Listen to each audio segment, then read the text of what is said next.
В начале мая на электронную почту службы новостей пришло письмо, трогающее до глубины души. На 3 листах и длиной 80 лет история фронтовика Габдрахмана Галимутдинова. Это письмо и привело нас сюда, в село Нижний Темирлек Рыбнослободского района. Великая Отечественная война коснулась здесь каждой семьи. Из Нижнего Темирлека проводили 220 человек, 155 из них не вернулись. Среди них и наш герой Габдрахман Галимутдинов. На фронт он ушел в августе 41-го.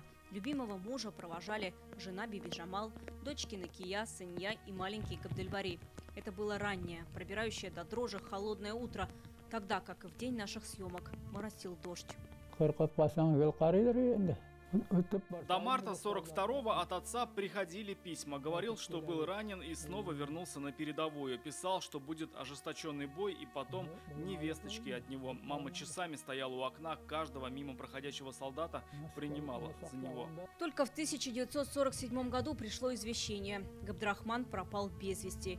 Биби Джамал осталась с 3 детьми. С утра до ночи работала в колхозе. 4 ее брата тоже не вернулись с войны. В семье настали тяжелые времена. Ее мужа в селе даже считали предателем родины. Жена хранила ему верность до конца своих дней. Я начала искать в 8 классе. Поиски деда Габдрахман Бабая в 80-е начала внучка Милюша Галямиева. Писала письма в военкоматы, обращалась в поисковые отряды. Все безрезультатно. Были дни, когда опускались руки.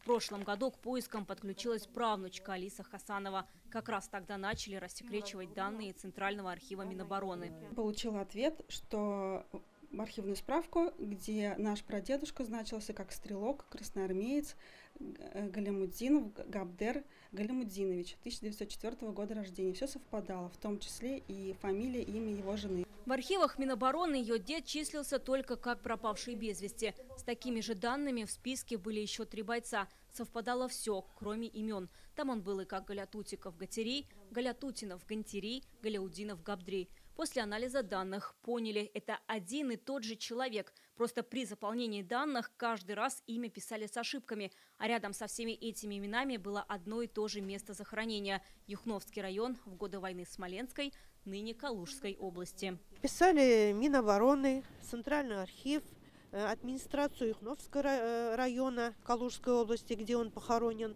И вот пришел ответ, что они согласны увековечить нашего дедушку с правильной фамилией. Накануне этого Дня Победы имя Габдрахмана Галимутдинова внесли в список на мемориальной плите воинского кладбища.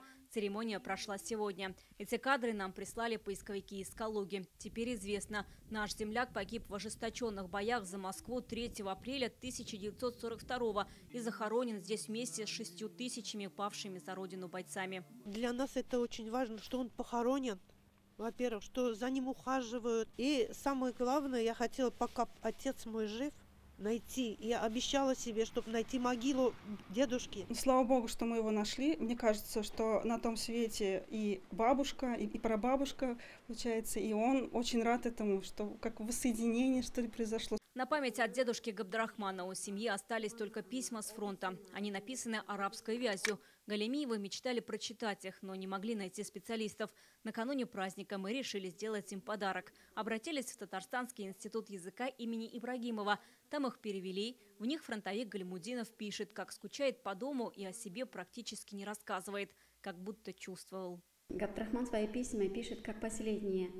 В них он прощается со своими родными и просит у них прощения. Специалисты Академии наук смогли перевести эти письма. Вот они переводы. И вот ко Дню Победы дарим вам. Можете читать, перечитывать. Спасибо большое. Мы сколько вот ходили к специалистам, людям, которые знают, никто не смог перевести. Спасибо вам большое. Галямиевы признаются, они счастливы. Спустя 80 лет нашли своего деда-героя и теперь смогут перечитывать последние его письма.